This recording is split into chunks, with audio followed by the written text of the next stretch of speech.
Chapter 2.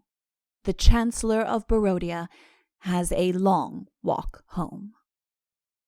Once more it was early morning on the castle walls. The king sat at his breakfast table, a company of archers drawn up in front of him. "Now you all understand," he said. "When the king of when he's certain... Well, when I say when, I want you all to fire your arrows into the air. You are to take no aim. You are just to shoot your arrows upwards, and, I want to see who gets highest. Should anything brush up against them on their way, not of course that it's likely, well, in that case something will, brush up against them. After all, what should?" "Quite so, sire," said the captain. "Or rather, not at all." "Very well. To your places." Each archer fitted an arrow to his bow and took up his position. A lookout man had been posted. Everything was ready. The king was decidedly nervous. He wandered from one archer to another, asking after this man's wife and family, praising the polish on that man's quiver, or advising him to stand with his back a little more to the sun. Now and then he would hurry off to the lookout man on a distant turret, point out Barodia on the horizon to him, and hurry back again. The lookout knew all about it. "Royalty over!" he bellowed suddenly. "When?" roared the king, and a cloud of arrows shot into the air. "Well done!" cried Hyacinth, clapping her hands. "I mean, how could you? You might have hurt him." "Hyacinth," said the king, turning suddenly. "You here?" "I have just come up. Did you hit him?" "Hit who?" "The king of Barodia, of course." "The king of... My dear child, what could the king of Barodia be doing here? My archers were aiming at a hawk that they saw in the distance." He beckoned to the captain. "Did you hit that hawk?" he asked. "With one shot only, sire? In the whisk, in the tail feathers?" The king turned to Hyacinth. "With one shot only in the whisk, in the tail feathers," he said. "What was it, my dear, that you were saying about the king of Barodia?" "Oh, father, you are bad. You hit the poor man right in the whisker." "His Majesty of Barodia? And in the whisker? My dear child, this is terrible. But what can he have been doing up there? Dear, this is really most unfortunate. I must compose a note of apology about this." "I should leave the first note to him," said Hyacinth. Yes, you're right. No doubt he will wish to explain how he came to be there. Just a moment, dear." He went over to his archers, who were drawn up in line again. "You may take your men down now," he said to the captain.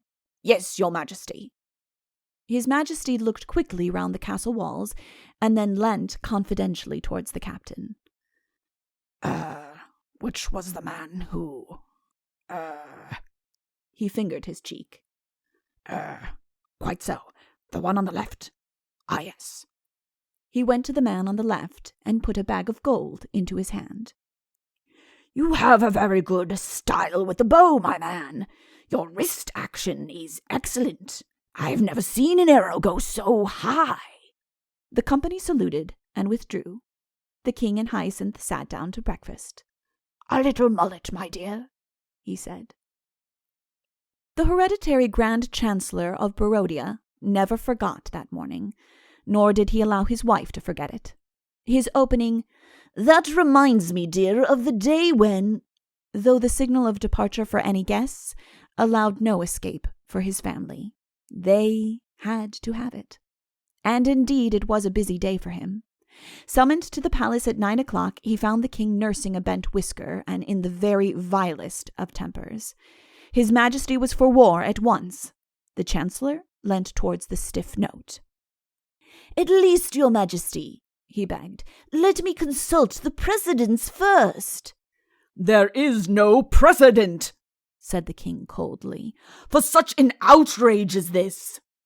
"Not precisely, sire, but similar unfortunate occurrences have occurred." "It was worse than an occurrence."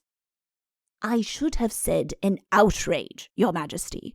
Your late lamented grandfather was unfortunate enough to have come beneath the spell of the King of Araby, under which he was compelled, or perhaps I should say preferred, to go about on his hands and knees for several weeks.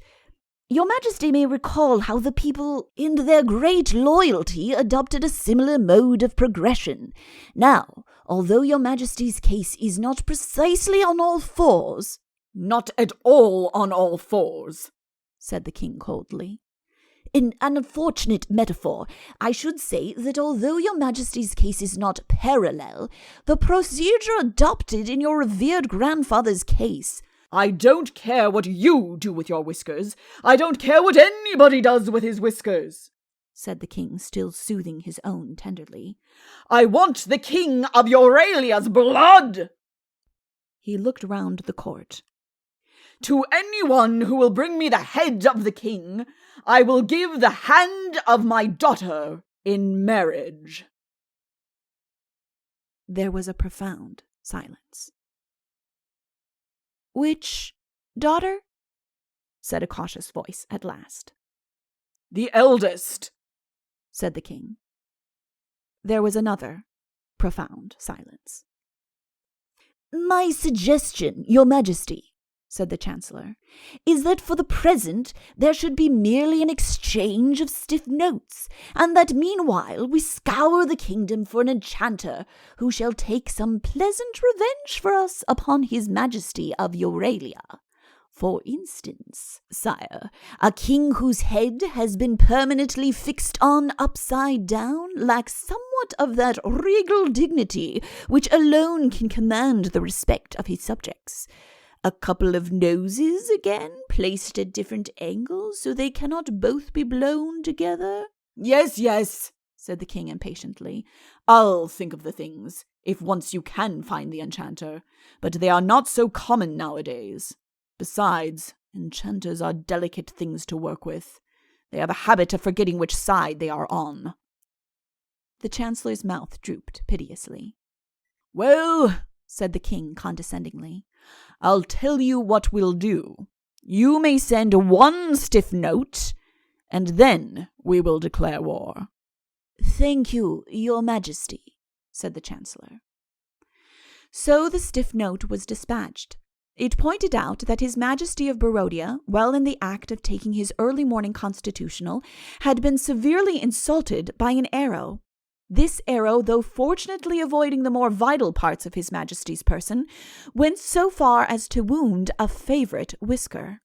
For this the fullest reparation must be made, and so forth and so on. Euralia's reply was not long delayed. It expressed the deepest concern at the unhappy accident which had overtaken a friendly monarch. On the morning in question, his majesty had been testing his archers in a shooting competition at a distant hawk, which competition, it might interest his majesty of Barodia to know, had been won by Henry Smallnose, a bowman of considerable promise. In the course of the competition, it was noticed that a foreign body of some sort brushed up against one of the arrows, but as this in no way affected the final placing of the competitors, little attention was paid to it. His majesty of Barodia might rest assured that the king had no wish to pursue the matter farther. Indeed, he was always glad to welcome his Barodian majesty on these occasions. Other shooting competitions would be arranged from time to time, and if his majesty happened to be passing at the moment, the king of Euralia hoped that he would come down and join them, trusting that her majesty and their royal highnesses were well, and so on and so forth. The Grand Chancellor of Barodia read this answer to his stiff note with a growing feeling of uneasiness.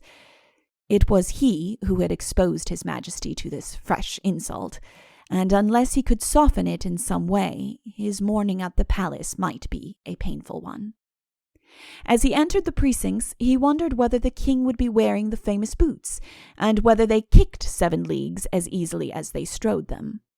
He felt more and more that there were notes which you could break gently, and notes which you couldn't. 5 minutes later, as he started on his 21-mile walk home, he realized that this was one of the ones which you couldn't. This, then, was the real reason of the war between Euralia and Barodia.